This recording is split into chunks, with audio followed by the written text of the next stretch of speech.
ఈరోజు మనం మహిళలు చట్టాలు అనే అంశం మీద చిన్న చిన్న విషయాలుగా మొత్తం చట్టం కాకుండా నట్షల్ నేను చెప్పడానికి ట్రై చేస్తాను. మన దేశం స్వాతంత్రం సాధించిన తర్వాత మన కోసం మన రాజ్యాంగాన్ని తయారు చేసుకున్నాం. దాని ప్రకారం దేశంలోని స్త్రీ పురుషులందరూ సమానమే.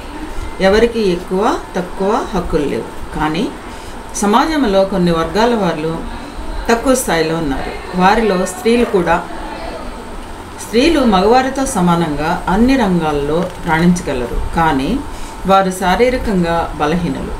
అందుకని వారిని రక్షించడానికి చట్టాలు అవసరమయ్యాయి. స్వాతంత్రం వచ్చిన తర్వాత మహిళల స్థితిగతులపై అధ్యయనం జరిగింది. వారి అక్షరాస్యతపై జరిగిన అధ్యయనంలో వారి పరిస్థితి దయనీయంగా ఉండటంతో ముందుగా వారిలో అక్షరాస్యత పెంచే దిశగా ప్రభుత్వాలు అడుగులు వేశాయి. రాజ్యాంగంలో పొందుపరిచిన విధంగా మహిళలకు చట్టాల ద్వారా ఆస్తి తదితర హక్కులు కల్పించడానికి చర్యలు తీసుకోబడ్డాయి. 1955 నుంచి 2013 వరకు వచ్చిన వందల చట్టాల్లో కొన్ని మహిళలకు సంబంధించిన చట్టాలు కూడా ఉన్నాయి. ముందుగా హిందూ చట్టం, తర్వాత మహిళలకు ఆస్తి హక్కు, వారసత్వ ఆస్తి హక్కు గురించి చట్టం చేయబడింది. అది 1950లో. ఇందులో బాల్య వితంతువులకు మనోవర్తి గురించి వివరించారు. తదనంతర కాలంలో సుప్రీంకోర్టు తీర్పుల వలన ఈ మనోవర్తి కోసం ఇవ్వబడిన ఆస్తి స్త్రీ స్వతంత్ర ఆస్తిగా పరిగణించి ఆ ఆస్తిని ఆమె తదనంతరం ఎవరికైనా ఇచ్చే విధంగా మార్పులు చేయబడ్డాయి. భార్య పిల్లలకే కాకుండా తల్లిదండ్రులకు కూడా భరణం చెల్లించే విధంగా చట్టాల్లో మార్పులు చేయబడ్డాయి. ఎన్టీ రామారావు గారి చట్టంగా పిలుచుకునే స్త్రీ హక్కు పుట్టుకతోనే ఆస్తిలో వాటాదారుగా పురుషులతో సమానంగా వచ్చే విధంగా చట్టంలో మార్పులు చేయబడింది. ఇది 1986-87లో జరిగింది. ఇదే మార్పు తర్వాత దేశమంతా వర్తించే విధంగా చట్టం చేయబడింది. బాలికలకు ఉచిత విద్య 10వ తరగతి వరకు, ఆ తర్వాత డిగ్రీ వరకు కొన్ని వర్గాల బాలికలకు ఉచితంగా అందించే విధానం రూపొందించబడింది. ప్రస్తుతం విద్యా హక్కు చట్టం ద్వారా బాలురకు ముఖ్యంగా బాలికలకు నిర్బంధ ప్రాథమిక విద్య మొదలైంది. దీని వలన బడుగు బలహీన వర్గాల పిల్లలు ఆర్థికంగా వెనుకబాటుతో ఉన్న వర్గాల వారికి విద్యను అందించే వీలుంది. వివాహ సంబంధిత దత్తత వంటి వ్యవహారాలలో స్త్రీలకు హక్కులు కల్పించబడ్డాయి. పిల్లలకు తల్లి ఇంటి పేరు, సంరక్షకురాలుగా తల్లిని మాత్రమే చూపించే హక్కు, ఇవి న్యాయస్థానాల తీర్పుల ద్వారా కొన్ని చట్టాలలో మార్పులు చేయబడ్డాయి. మిగతా మతాలలో ఉన్న స్త్రీలకు వారి మతపరంగా ఉన్న ఆచార వ్యవహారాలను అనుసరించి హక్కులు కల్పించబడ్డాయి. హిందూ స్త్రీలకున్న ఆస్తి హక్కు కానీ మిగతా హక్కులు ఇతర మతాల స్త్రీలకు లేవు. ఇతర మతాల స్త్రీలు భారత చట్టాల ద్వారా కోర్టును ఆశ్రయిస్తే కొంతవరకు లాభం ఉంటుంది.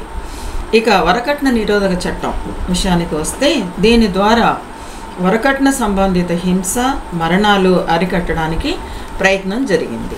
ఇందులో వివాహమైన స్త్రీ 7 సంవత్సరాల లోపు వరకట్న సంబంధిత వేధింపులు ఎదుర్కొంటున్నప్పుడు ఆ మహిళ చనిపోయిన పరిస్థితులలో నిందితులకు 7 సంవత్సరాల వరకు జైలు శిక్ష ఉండేది.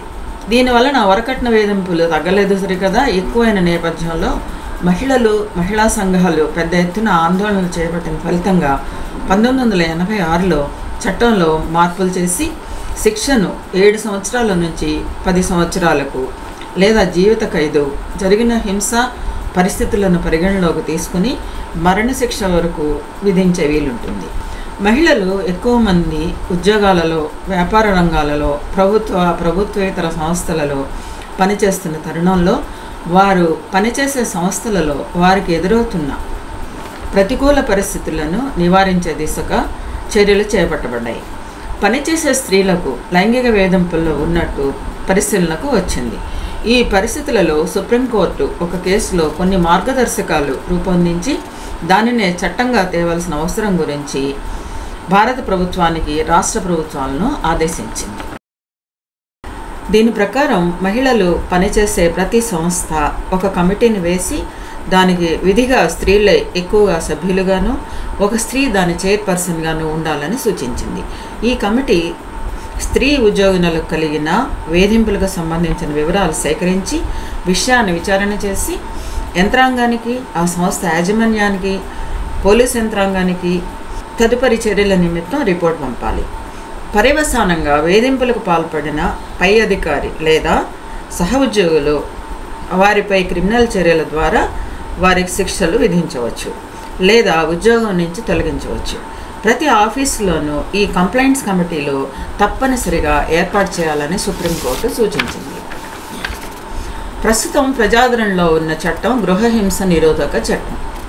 ఈ చట్టం ద్వారా మహిళా సంఘాలు పోరాడి తెచ్చుకున్న ఈ చట్టాన్ని 498A ఐపీసీ ప్రకారం హింసించబడే భార్య పోలీసు రిపోర్ట్ ద్వారా భర్తను వారి బంధువులను అరెస్టు చేయించే వీలుంది. ఈ కేసు జరిగే క్రమంలో భర్త విడాకులకు కేసు వేసి భార్య తప్పుడు కేసు పెట్టిందని చెప్పే వీలుంది. దీని ద్వారా విడాకుల కేసులు ఎక్కువైన నేపథ్యంలో గృహహింస నిరోధక చట్టం ద్వారా ఈ ప్రమాదం తగ్గే అవకాశం ఉంది. ఎందుకంటే గృహహింస నిరోధక చట్టం ద్వారా కోర్టులో కేసు వేసినప్పుడు అరెస్టులు ఉండవు. ఇది సివిల్ దావా తరహాలోనే జరుగుతుంది, కానీ క్రిమినల్ కోర్టులో నడుస్తుంది. ఈ కేసు పూర్తయి ఆర్డర్ ప్రకారం ప్రతివాదులు ప్రవర్తించకపోతే అప్పుడు అరెస్టులు ఉంటాయి. ఈ కేసు జరుగుతున్న సమయంలో వాది ప్రతివాదులు కేసు సామరస్యపూర్వకంగా సెటిల్ చేసుకోవడానికి వీలుంటుంది. ఈ చట్టం ద్వారా స్త్రీకి ఉన్న ఇంట్లో నివాస హక్కు, భరణం, హింస కలిగించే వ్యక్తి లేదా వ్యక్తుల నుండి రక్షణ లాంటి ఆదేశాలు కోర్టు నుంచి పొందవచ్చు. ఇదే కాకుండా వివాహ సమయంలో ఇచ్చిన వస్తువుల వాపసు, కట్నం వాపసు, కలిగించిన హింసకు నష్టపరిహారం లాంటి ఆదేశాలు పొందవచ్చు. ఇందులో తల్లి, అక్క చెల్లెళ్ళు, వారి కుమారులు, అన్నతమ్ముళ్ళ నుండి ఎదురవుతున్న హింస, వీటి నుంచి రక్షణకు కూడా ఈ చట్టంలో వీలుంది. ఈ చట్టంలో మహిళల రక్షణకు కోర్టు ఇవ్వలేని ఆదేశాలు లేవు, కానీ అడిగిన వ్యక్తులు సరైన పద్ధతిలో చట్ట ప్రకారం సాక్ష్యాధారాలతో కోర్టుకి రావాల్సి ఉంటుంది. మహిళలకు ఇంకా ఉన్న చట్టాలు: బాల్య వివాహ నిరోధక చట్టం, స్త్రీలను అశ్లీలంగా ప్రదర్శించడం నిరోధించే చట్టం, లింగ నిర్ధారణ పరీక్షలు నిరోధించే చట్టం, చట్ట ప్రకారం జరిపే అబార్షన్లు, ఆర్ఎంపీలు జరపకుండా నిరోధించే చట్టం. ఇది డాక్టర్లు మాత్రమే చేయవలసిన పని అని చట్టం చెప్పింది. మహిళలు, చిన్నపిల్లలు, ఇంకా కొంతమంది వ్యక్తులను కోర్టు ఫీజు కట్టనవలసిన అవసరం లేకుండా చట్టాలు చేయబడ్డాయి. మహిళలు వివాహం, ఆస్తి, పిల్లలు, డబ్బు గురించి మొదలైన విషయాలలో కోర్టు ఫీజు కట్టనక్కర లేకుండా చట్టం చేయబడింది. మహిళలు ఏ ఆర్థిక పరిస్థితిలో ఉన్నా వారు కోర్టు ఫీజు చెల్లించవలసిన అవసరం లేదు. ఈ చట్టాలన్నీ మహిళల కోసమే, వారి అభ్యున్నతి కోసమే ఆశించి చేయబడ్డాయి. వారికి అవసరానికి ఉపయోగపడే విధంగా చట్టాలు ఉన్నాయి. వాటిని దురుపయోగం చేయడం వలన వాటిని ఉపయోగించుకునే స్త్రీలకు అన్యాయం జరిగే పరిస్థితులు రావచ్చు. చట్టాలు ఉన్నాయి కదా అని ఉపయోగించడం కాకుండా ఏ దారి లేక అన్ని దారులు మూసుకున్నప్పుడు మాత్రమే చట్టాలు ఉపయోగించుకుంటే అవి చుట్టాలలాగా పనిచేస్తాయి. దేనికైనా సహనం ఉండాలని పెద్దలు చెప్తారు. అలాగే కోర్టుల విషయంలో ఇంకా ఎక్కువ సహనం కావాలి. అప్పుడే మంచి ఫలితాలు వస్తాయి. మహిళలు తెలుసుకోవాల్సింది, చదవకుండా, విషయం తెలుసుకోకుండా సంతకాలు చేయవద్దు. ఎంత తెలిసిన వ్యక్తులైనా నమ్మకంపైనే సంతకాలు చేస్తే మోసపోయే వీలుంటుంది. నమ్మకస్తులనే కదా మోసం చేయడం తేలిక. చట్టాలు అమలు సరిగా ఉన్నప్పుడే వాటికి సరైన ఫలితాలు ఉంటాయి.